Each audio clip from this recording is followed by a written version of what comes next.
this early morning from Gwira Gwira Podcast. Call me your host, Jina Kubwa, Jina Dogo. Naweza Junior Sauti ya Nyikani, the deepest voice in Coastal Region, with my co-host. Hello, good morning. My name is Fiona Mogita, and welcome to Gwira Gwira Podcast. Today we'll be speaking about mental health, specifically mental health and toxic trainers, and feel free to interrupt. Thank you. From wherever you are, this day, this Thursday, be it in Kenya, being outside Kenya, what do you understand by mental health? Get connected to the Gwira Gwira Podcast from YouTube. We shall appreciate your comments. Move with us from 6:31 to the next few minutes. Thank you. Now we are talking about mental health. Mental health concerns about your brain. How you allow your brain to operate in different situations, in different environments. So, today we are going to look at the mental health so that you can be able to make you understand how to work, how to cooperate with the other peoples in wherever you are, in different environments. Maybe in the society, in the church, in the workplace, and other different areas. So, as we begin, how can we just talk about this mental health? So today we'll be focusing on how people interact with their colleagues, with their bosses, and how your workspace can be toxic to you and make you have mental health issues.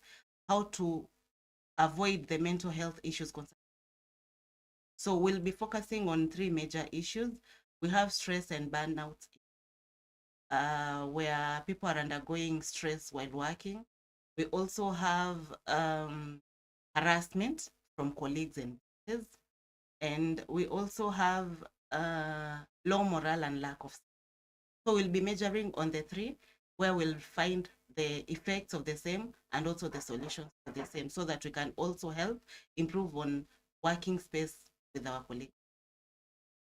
Thank you. We can just begin with the first one, where we are going to look at stress and burnout in toxic workplace.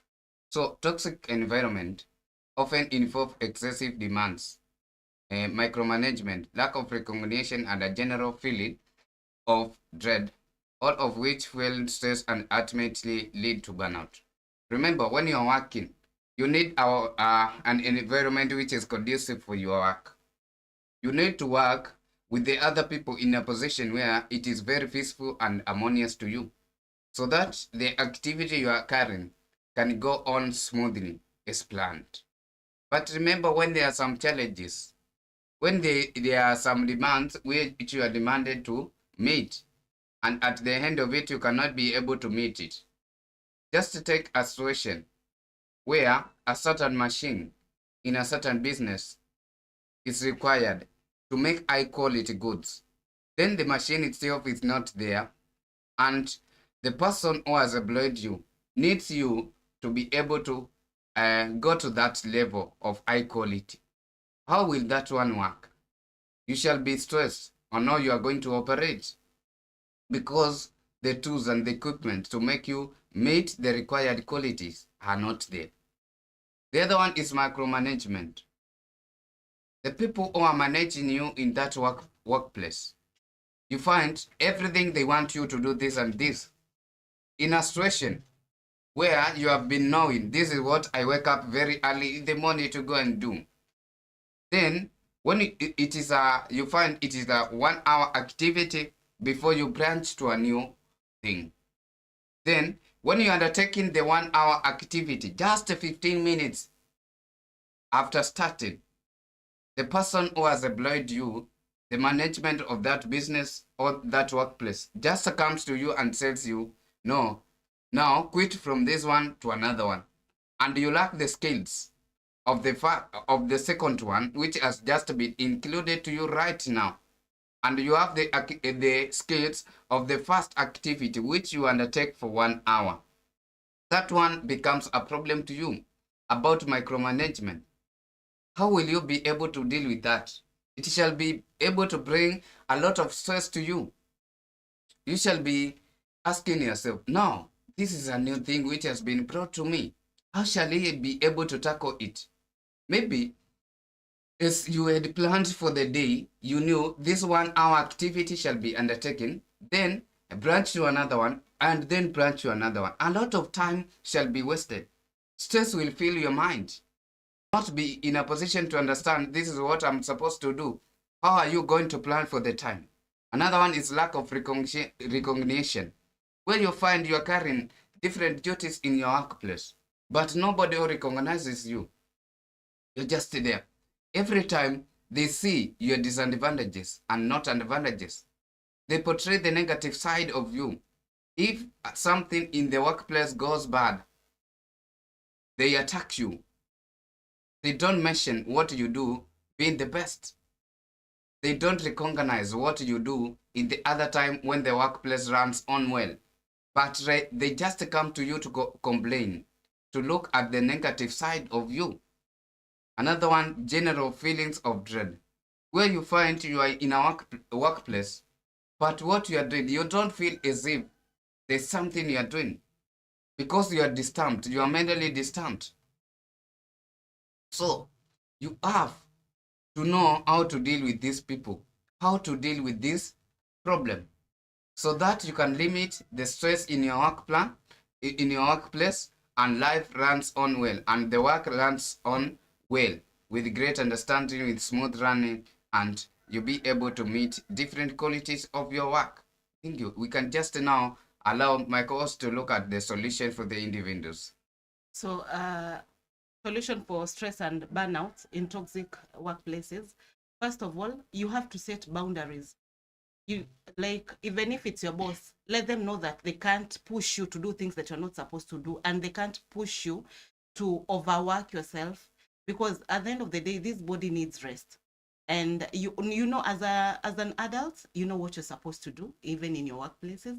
So do what you've been assigned to do, and once you're done, the boss can tell you what else to do, or even your colleague. But don't overwork yourself, because this body, once it overworks, you will start getting even physical health challenges. So set firm boundaries so that they can know how much they can push you, how much they can tell you what to do, and how much you can perform by what they're telling you to do. Secondly, you have to prioritize self-care. By prioritizing self-care, you'll not be in a position to experience mental health issues, because you'll know how much this pushing can cause you to face any challenges.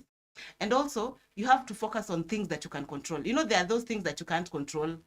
So focus on the things that you can control and maximize on that. And the rest that you can't control, learn how to accommodate them so that they can not affect you to cause negative mental health challenges. Also, we have organization solutions, whereby the organizations that you're working for, they can help by promoting work-life balance, where you'll be able to balance your life outside work areas, and also balance with what you're doing in the office. They can organize vacations, retreats, you see, and this will encourage employees to do more. And then also they can help by managing workload realistically. So by being realistic, if the employers be realistic, the workspace will be accommodative to everyone. The bosses should not be over realistic. Don't expect people to overwork themselves. So the employers should learn to be realistic. Also, offer mental health support. You know, in these offices, many people are going through a lot.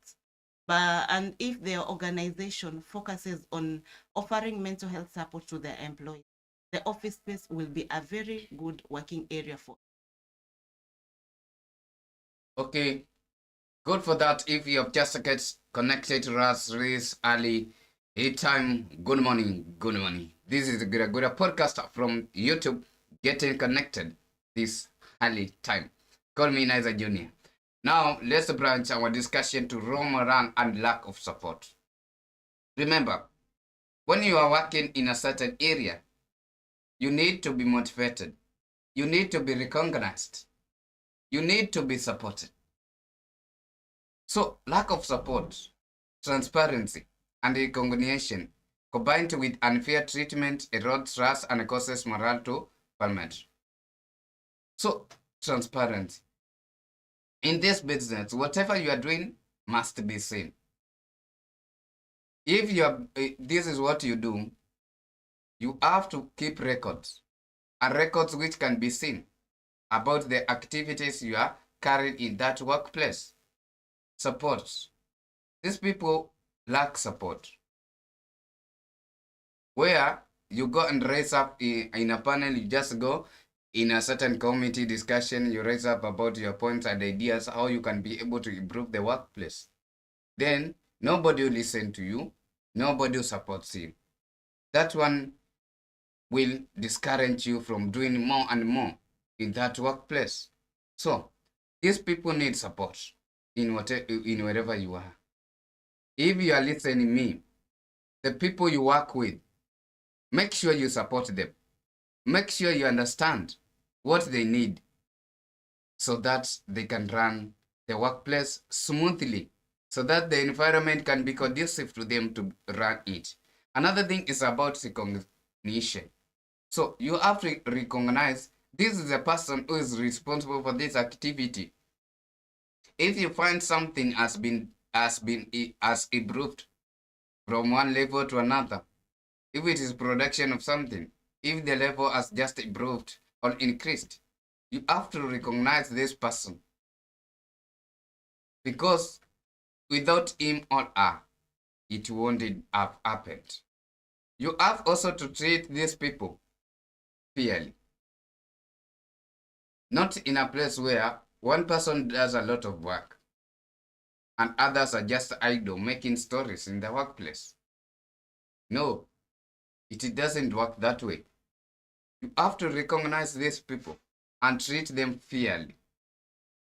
If it is just getting to the workplace, time, let all the people meet the stated time. Not one person is coming at 9 a.m., another one is coming at 8, another one 7, another one 10. No, these people must all be treated fairly to observe time, so that there can be disagreements and conflicts about I usually arrive at work at this time, at this time. If the duty is the same to be carried, let them meet the stated time of the workplace. Through this, you shall be able to run the workplace smoothly. Now let's just look at the solution for the individuals. So before we go to the solution, Niza, Yeah. I want to ask you, just imagine yourself, you're working in a working environment where no one is recognizing your efforts, no one knows when you're doing good, but once you do something bad, everyone comes out. You can imagine working in such a place. Will you be motivated to wake up in the morning to go to? You want. Yeah. So these challenges that people are facing in their offices, they make the morale go down, such that you find people are not interested even to come to the office, or even if they come, they don't have that push and zeal to do what they're supposed to. So how can we help ourselves from getting mental health issues through lack of morale and lack of support? First, we have to find friends and allies in them. Once you speak out, you are able to get off the chest what is disturbing you. At least we are told a problem shared is half solved. So once you find friends you can share with your experiences, the challenges you're facing, at least you'll be relieved a little bit. Also, you can seek for external support. Maybe you reach out to family, you reach out to experts who can help you face your challenges. They can help you face your fears. They can help you find solutions to whatever you're facing in the office. And then if it is too much for you, if whatever you're facing in the office is too much for you, please plan for your exit. Be wise when you plan for this exit. You can start by looking for another job that will make you be happy doing what you're doing. So as you're there, just unavumilia tu whatever you're going through as you look for an exit plan. Look for another job, or you can also find funds to start your own thing, so that you live where you are, because your peace of mind is more important. So plan for your exit wisely, because once your bosses notice that you're planning your exit, trust you me, the minute they notice, that's where your career ends. They'll just sack you. They just lay you off without any notice. Also, as an organization, you can help those people that you've seen that they're lacking morale and they're lacking support. First, the organization can start by improving communication and transparency. You improve the communication between the between the employees, and also between the employees and the employers. Also, you start recognizing and rewarding effort. You know, the problem with most organizations, they're just there. Once you do good, they don't recognize. But once you do bad, they'll recognize you. But they can improve this by starting to recognize those who are doing good. And this will push others to work better. They'll push even they'll make the environments be good for everyone, because everyone will be trying to work hard to be better. Also, collect and act on feedback. You know, before someone gets tired of whatever is happening in the office, they'll start by mentioning once in a while. They'll write suggestions. And if you do that, if they do that, you can start concentrating on those feedbacks and work on them. If you work on the feedbacks, it will also help to improve the work environment. Now let's just look at the last one, which is harassment, also including bullying. Thank you for getting connected. This is Gwira Gwira Podcast from the YouTube. Get connected to us. Comment section. We shall appreciate you. Now we are looking at harassment, including bullying. Harassment and bullying are severe forms of toxicity that can cause a latent stress, anxiety, depression. So, if there is harassment in the workplace, people will not work well. They will cause stress to you. Finding out this early morning when I'm working, going to the workplace, will I go to face the same bullying I faced yesterday? Will I face the same harassment I faced yesterday? We are in a workplace where someone just does an activity because of bad luck, then is harassed as if it's not human being. We say man is to error. You have to understand each person, to understand their challenges in their life. Someone reaching to the workplace late, maybe 5 minutes, an extension of 5 minutes. Then the management of the workplace just come to that person and quarrels to that person. That one is not good. Maybe you could not have understood the 5 minutes is nothing too much. You could not have understood what this person has met the challenge. Which challenges has this person met arriving to this workplace? Remember, some regions are faced by rains. Some regions are faced by congestions on the roads, on the highways. You have to understand this bit. So before we just go to the solution, what are some of the harassments which you know in this business? You know, harassment in the offices can be in form of physical. You can have physical harassment. You can also have emotional harassment. Someone can harass you, like, you know, they can harass you physically, sexually. And also, when you say mental, there are people who can abuse you to torment you, and they make that place very toxic for you. And you know, you can't work if you don't have a peace of. So sexual harassment happens even between colleagues, even from the bosses. Physical harassment also, you find someone when the person has done something wrong, they are slapped, you know, and this affects a lot of people while working. Becomes very. So now let's just look at the solution because of time. Okay, so the solutions to harassment, first of all, if you're facing any type of harassment in your offices, please, first of all, start by documenting everything. Documenting everything, here you can get facts of the incidents that happened to you. And if you document everything, maybe in a diary and maybe through phones, so that you can gather evidence. Because once it becomes too much, you can also get to report. So that's the importance of documenting everything. Secondly, this is very, very crucial. You have to know your rights. If you know your rights and the policies that are working within the organization, it will help you a lot because you'll be able to stand up for yourself. So know your rights and policies that work within the organization and learn to stand up for yourself. Don't get harassed just by anyone. Some people just enjoy, some people are just sadists. They enjoy seeing you unhappy. And there are people who can envy you to an extent. They want to see you unhappy in your workplace. So learn to stand up for yourself. Don't let people harass you all the time. Learn to stand up for yourself because you know your rights. If you know your rights and you stand up for yourself, you'll be able to defend yourself even if you're taking anywhere, to the bosses or anywhere. You'll be able to defend yourself. Also, you can report that behavior. Report the behavior of someone who is harassing you. Don't just keep quiet. Don't suffer silently. Please report to the authorities, report to the bosses so that action can be taken. And if it has become too much, seek professional help. If it's a mental health issues, you can seek help from the mental health professions. If it's physical, you can visit a doctor. And if it's something that you can report, you can look for a lawyer or visit a police station so that you can report the issues. And if it's reported to the organization, what can the organization do? What are the solutions from the environment, from the organization? So the organization can implement a zero tolerance policy, where if someone reports any form of harassment, the organization have to take strict measures to punish that person.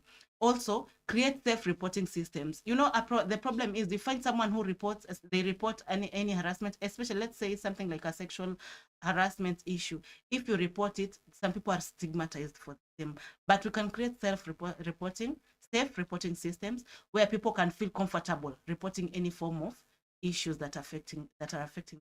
We also have training and accountability where people are trained on how to handle themselves in the offices. And if this is done frequently, people will learn they get to understand their rights and the policies that work within the organization, and it will help reduce this harassment. Okay, thank you for connecting with us as we end the show. This is Gwira Gwira Podcast. I was your host, Niza Junior Sauti Nyikan, the deepest voice in the coastal region with my name is Funa Mogita. Thank you for watching us, and we welcome you tomorrow to continue with another program. Have a blessed